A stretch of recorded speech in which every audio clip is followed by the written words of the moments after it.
Hello student, आपके अपने biology platform channel पे आप सभी का हार्दिक स्वागत। This is Prabha Verma, your biology teacher here. Today we are going to discuss the chapter 2 sexual reproduction in flowering plant of class 12 biology. अभी तक चैनल को लाइक शेयर सब्सक्राइब नहीं किया है, सबसे पहले तो आप ये काम करो, ठीक है।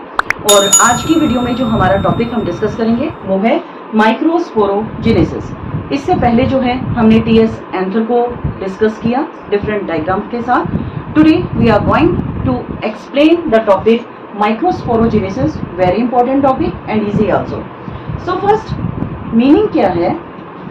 स्पोरोजेनेसिस का मतलब होता है फॉर्मेशन। फॉर्मेशन कहें आप या जनरेशन कहें, ठीक है। और क्या जनरेट होगा, क्या फॉर्म होगा? माइक्रोस्पोर, जिन्हें हम पॉलन ग्रेन्स भी कहते हैं। माइक्रो मीन्स स्मॉल साइज, तो माइक्रोस्पोर जो प्रोड्यूस होते हैं माइक्रोस्कोपिक स्ट्रक्चर्स हैं और इसकी फॉर्मेशन जो है वो प्रोसेस हमारा कहलाता है माइक्रोस्पोरोजेनेसिस।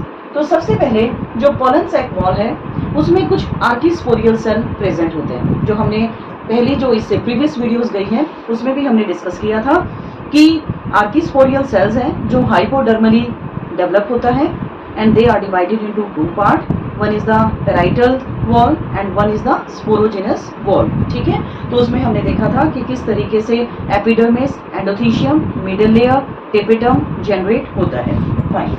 नाउ अब ये जो पॉलन सैक वॉल है इसमें बहुत सारे आर्किस्पोरियल सेल्स हैं जो आगे जाके डेवलप होते हैं MMC, that is microspore mother cell, जिन्हें हम माइक्रोस्पोरोसाइट्स भी कहते हैं। That means microspore forming cell भी आप लिख सकते हैं। ऑलराइट। स्टार्टिंग में जो माइक्रोस्पोरोसाइट्स होते हैं या जो माइक्रोस्पोर मदर सेल्स होते हैं वो बहुत ही कंजस्टेड होते हैं, मतलब पॉलीहेड्रल अरेंजमेंट है इनका and they are closely and tightly packed. But as the anther enlarges they are separated from one another. तो पॉलन सैक क्या होगा, थोड़ा स्पेशियस हो जाता है और जिसकी वजह से जो माइक्रोस्पोर मदर सेल्स हैं वो लूजली अरेंज्ड वहां पे हो जाते हैं। तो स्टार्टिंग में क्लोजली पैक्ड था, after that the microspore mother cell they are get loosely arranged. So now these MMC microspore mother cell they undergo meiosis. As we know, meiosis is the reductional process. meiosis कैसा है? एक reductional process है। तो reductional में ये क्या करता है बेटा, ये जो क्रोमोसोम नंबर डबल है, मतलब यहाँ पे माइक्रोस्पोर मदर सेल कैसे हैं? डिप्लॉयड। 1 मार्क का क्वेश्चन आपका रेडी होता है यहाँ पे। When they undergo meiosis, they are divided into 4 haploid nuclei. That is microspore tetrad. Tetra means 4 और कैसा बन गया? हैप्लॉइड। तो 4 और ये कैसा है आपका? हैप्लॉइड। तो 2 क्वेश्चन आपके राइज होते हैं यहाँ पे। माइक्रोस्पोर मदर सेल कैसे हैं? डिप्लॉयड। कौन सा प्रोसेस लगेगा? मियोसिस। क्या या कितने माइक्रोस्पोर बनाएगा? 4। माइक्रोस्पोर कैसे होंगे? हैप्लॉइड। तो आप देखने हैं सिर्फ इन 2 लाइंस में हमारे 3-4 क्वेश्चन अराइज होते हैं। तो ये क्या बनाएगा? एक माइक्रोस्पोर टेट्राड यहाँ पे जनरेट करेगा, जिसे हम टेट्राहेड्रल टेट्राड भी कहते हैं। ऑलराइट।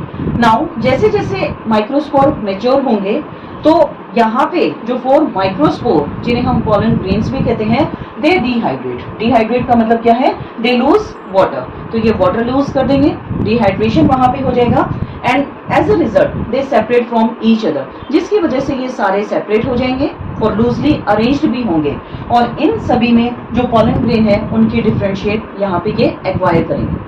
तो ये स्पीशीज पे डिपेंड करता है कि किस टाइप की शेप इनकी ये अटेन करेंगे। ओके स्टूडेंट, यहाँ आप देख रहे हैं डिफरेंट टाइप के diagram related to pollen grain forming a pollen tetrad और टेट्राहेड्रल टेट्राड। तो डिफरेंट स्पीशीज में हम क्या देखते हैं, यहाँ पे हमें डिफरेंट टाइप के पॉलन ग्रेन्स मिलते हैं। कहीं टेट्राड है, कहीं ऑक्टाहेड्रल है या कहीं पेंटागोनल शेप आपको नजर आ रही है डायग्राम्स के through. So next is structure of microspore और पॉलन ग्रेन। इंपॉर्टेंट है ये टॉपिक, आपको 2 to 3 मार्क्स में भी पूछा जा सकता है। तो जैसे मैंने बताया कि मियोसिस प्रोसेस यहाँ पे होगा, तो माइक्रोस्पोर या पॉलन ग्रेन हमेशा हैप्लॉइड होंगे, यूनिसेलुलर होगा, सिंगल न्यूक्लियस होगा। शेप जो है जनरली स्फेरिकल है, ओवल है, ट्रायंगुलर, लॉब्ड या क्रिसेंट शेप भी हो सकता है। आउटर सरफेस में स्पाइन्स, रिजेस या फुरोज प्रेजेंट होते हैं। तो जो आउटर वॉल होगी पॉलन ग्रेन की वो हमेशा स्कल्पचर्ड होगी। स्कल्पचर्ड का मतलब होता है कि उसमें या तो स्पाइंस हैं, मतलब इरेगुलर है, या रिजेस हैं, या कोई भी डिजाइनिंग उसमें हो सकती है। तो जो साइटोप्लाज्म है पॉलन ग्रेन के अंदर वो 2 लेयर्स में डिवाइडेड होते हैं। One is outer exine, it is thick and sculptured, जैसे मैंने आपको बताया, may have spines, ridges. Inner is intine. Intine is thin and it is smooth. Fine. So here axine, that is the outer wall, it is cuticularized. That means it is consist of cutin substance. बड़ा important सा question है आपका। Cutin जो है एक special type का fatty substance होता है, तो ये भी ध्यान दें, ये फैटी है मतलब लिपिड है, जिसको हम स्पोरोपोलिनिन के नाम से जानते हैं। यहाँ पे आपका डायरेक्ट एक क्वेश्चन अराइज होता है। ये जो स्पोरोपोलिनिन है ये रेजिस्टेंस प्रोवाइड करता है against high temperature, strong acids, strong alkalis, biological decompositions also. तो एक्साइन आउटर वॉल है। अब यहाँ पे स्पोरोपोलिनिन होने की वजह से पॉलन ग्रेन्स को हम लंबे टाइम तक स्टोर भी करके रखते हैं एज अ फॉसिल। जैसे आप डायग्राम में देख भी रहे हैं कि डिफरेंट टाइप के पॉलन ग्रेन्स भी हैं, और एक येलो सब्सटेंस है यहाँ पे जिसे हम स्पोरोपोलिनिन कहते हैं। ये एक फैटी सब्सटेंस है जो पॉलन ग्रेन को रेजिस्टेंस प्रोवाइड करता है टू प्रिवेंट अंडर डेसिकेशन और under adverse condition also. So now exine is covered by sticky substance.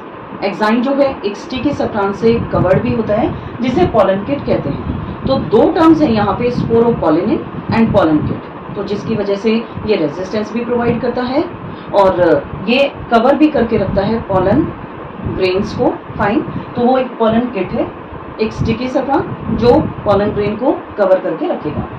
Pollen grain को हम प्रिजर्व करके रख सकते हैं एज अ फॉसिल। जैसा कि मैंने आपको बताया कि स्पोरोपोलिनिन और पॉलन किट होने की वजह से पॉलन ग्रेन में एक रेजिस्टेंस पावर आ जाती है, जिसकी वजह से इनके ऊपर कोई एडवर्स इफेक्ट नहीं आ पाता and they can be stored as a fossils and when we use these pollen grain. और जब इन पॉलन ग्रेन को हम यूज करते भी हैं और स्टिग्मा पे पॉलिनेशन करवाते हैं तो still they can germinate and A pollen tube can be arise from this. Exine में भी थिन, कुछ जगह पे एक्साइन बिल्कुल थिन होता है और उस एरिया को हम कहते हैं जम्पोर अगर वो सर्कुलर है, और जर्मिनल फुरोज वो इलोंगेटेड है, जैसा आप डायग्राम में देख भी रहे हैं।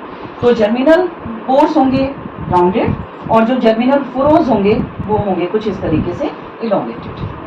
So it's cytoplasm is rich in starch and unsaturated oil. Again important question, अगर कंपोजिशन पूछ ली जाए पॉलन ग्रेन की तो यहाँ जो एक्साइन मतलब जो अंदर साइटोप्लाज्म है वो स्टार्च और अनसैचुरेटेड ऑयल वहाँ पे प्रेजेंट होते हैं। Next, what is palynology? That means the study of pollen grain.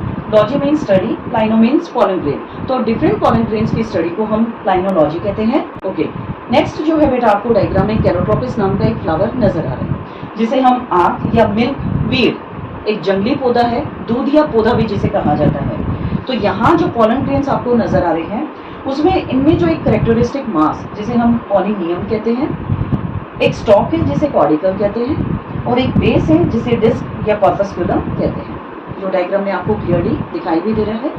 तो आज की जो वीडियो है हमारी यहाँ तक कंप्लीट होती है।